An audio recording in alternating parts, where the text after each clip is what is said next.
Herkese selam. Bugün sizlere Anker FM hakkında bazı şeyleri söyleyeceğim. Podcast'inizi doğrudan telefonunuzdan veya bilgisayarınızdan kaydetmenize ve düzenlemenize izin veren oluşturma araçları vardır. Yani Anker FM, yani podcast'ınıza kayıt yaparsınız Anker FM'de. Orada da hem yani telefonunuza indirirsiniz ücretsiz bir şekilde ve ücretsiz bir şekilde kendi şovlarınızı, programlarınızı, yayınlarınızı burada kaydedebilirsiniz. Onun için başlamaya hani para lazım değil, ücretsiz bir şekilde Anker FM uygulamasını telefonunuza indirin veya da Google'a Anker FM yazın, oradan kendinize kayıt oluşturun ve kendi şovlarınıza başlayın.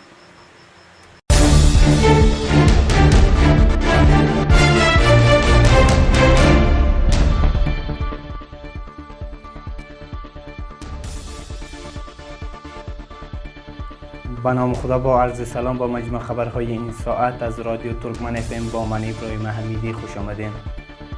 امروز سه‌شنبه 4 جوزای 1400 هجری خورشیدی.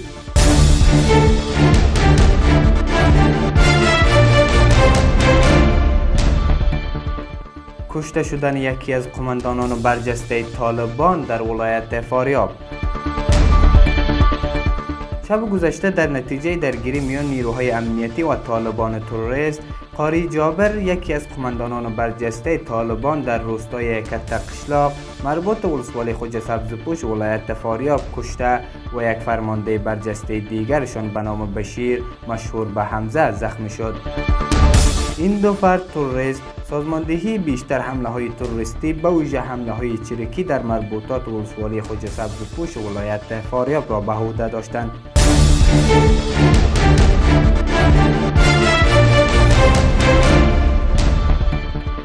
انفجار ماین کنار جاده در ولسوالی قره‌باغ ولایت کابل 7 زخمی بر جا گذاشت.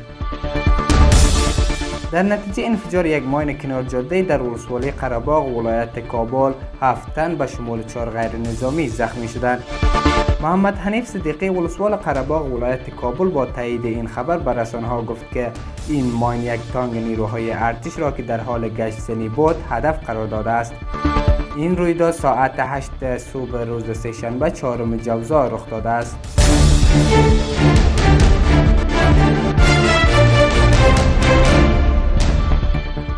یک سرباز امنیت ملی همراه با کاکایش در ولایت پروان کشته شد. پلیس پروان تایید می‌کند که یک سرباز امنیت ملی همراه با کاکایش از سوی افراد مسلح ناشناس ترور شده است. عبدالرؤوف اوروزگانی فرمانده پلیس پروان به رسانه‌ها گفت که این رویداد ساعت 9 صبح روز سه‌شنبه 4 جوزا در روستای انجوی ولسوالی سیدخیل این ولایت اتفاق افتاده است.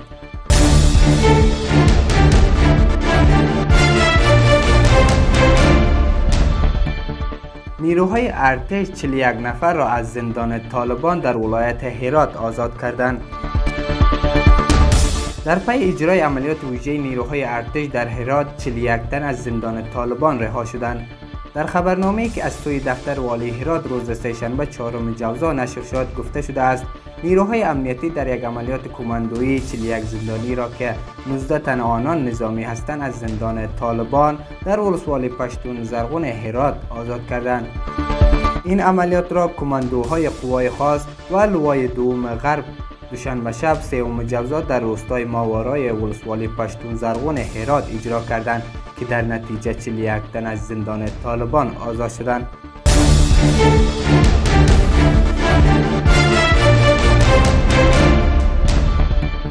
در 2 حادثه ترافیکی در هرات 4 تن کشته و 11 تن دیگر زخمی شدند.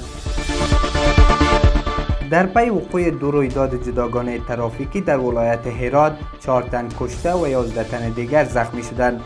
مقام‌های محلی هرات به رسانه‌ها می‌گویند که در پی برخورد یک موتر سواری با بس 303 در بزرگراه هرات قندهار 4 تن به شمول 2 زن، 1 کودک و 1 مرد جان باختند. مسئولان هرات با پخش خبرنامه دیگری می‌افزایند که در اثر حادثه ترافیکی دیگر که به وقوع پیوسته است 4 تن از سرنشینان موتر نو کرولا در بزرگراه هرات قندهار کشته شدند و 2 تن دیگر زخمی شدند.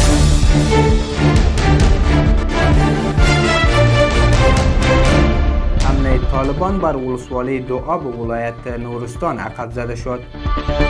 حافظ عبدالقیوم والی نورستان از عقب زدن حمله طالبان بر ولسوالی دوآب این ولایت خبر می‌دهد. او میگوید که صدها جنگجوی طالب شب گذشته بر ولسوالی دوآب این ولایت حمله تهاجمی کردند که عقب زده شده است. در نتیجه این حمله 4 طالب کشته و 9 طالب دیگر زخمی شدند.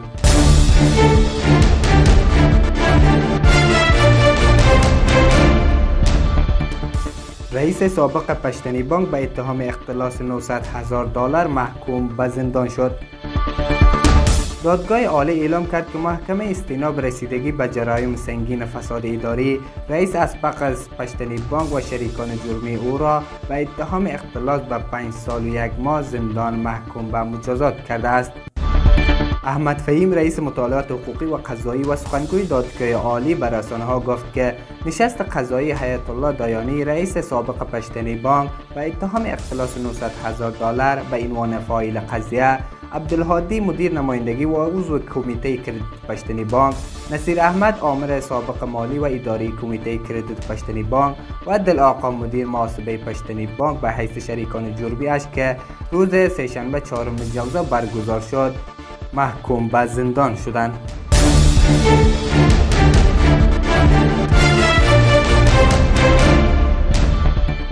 وزارت صحت عامه اعلام کرد که در شبانه روز گذشته 840 مورد تازه ابتلا به ویروس کرونا در کشور ثبت شده است.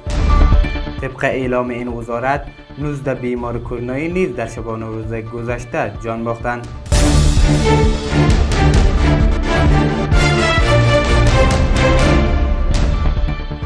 خشکسالی شدید در ولایت دایکندی باعث بروز مشکلات در این ولایت شده است. مسئولان محلی دایکندی میگویند که خشکسالی شدید در سال جاری خورشیدی زندگی عادی باشندگان این ولایت را مختل ساخته و مشکلات زیادی را به بار آورده است. محمد علی ارزگانی معاون مالی و اداری والی دایکندی در این باره به رسانه‌ها گفت که بر اساس معلومات کمیته ولایتی مبارزه با حوادث در حال حاضر بیش از 1,008,000 خانواده متضرر از خشکسالی در سطح ولایت دایکندی شناسایی شده است. آقای ارزگانی افزود که این شمار خانواده ها به کمک های عاجل غذایی نیاز دارند. بر اساس معلومات معاون والی دایکندی، خشکسالی در این ولایت به اندازه جدی است که در بسیاری از ولسوالی ها مزرعه گندم و سایر کشتزارهای دهقانان خشک شده است. با این وضع باشندگان دایکندی که از طریق زراعت و مالداری امرار معاش میکنند میگویند که خشکسالی شدید سال جاری با حاصلات آنها آسیب بسیاری جدی وارد کرده است. همین طور یافته‌های کمیته ولایتی مبارزه با حوادث نشان می‌دهد که بیش از 800,000 مواشی مردم نیز با نبود علوفه مواجه هستند.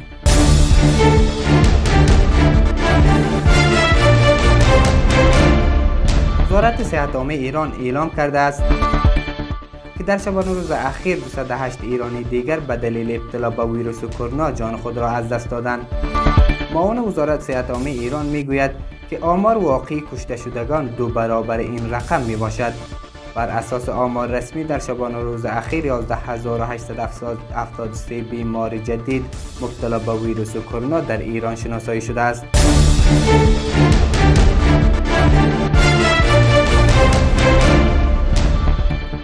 انتخابات ریاست جمهوری سوریه که بشار اسد رئیس جمهور کنونی یکی از 3 نامزاد آن است فردا برگزار می شود. این دومین انتخابات ریاست جمهوری در سوریه از زمان درگیری‌های داخلی در این کشور است. در همین حال زهره الهان نماینده مجلس شورای اسلامی در ایران در توییت خود گفته است که هیئتی از این کشور برای نظارت بر انتخابات ریاست جمهوری سوریه اعزام دمشق شده است. پیش از این محمد جواد ظریف وزیر خارجه ایران پیشنهاد کرده بود که این کشور بر انتخابات ریاست جمهوری سوریه نظارت می‌کند. همچنان سالهای پس از درگذشت حافظ اسد فرزند وی بشار اسد رئیس جمهور کنونی سوریه یکی از نامزدهای انتخابات این دوره است که فردا برگزار می شود.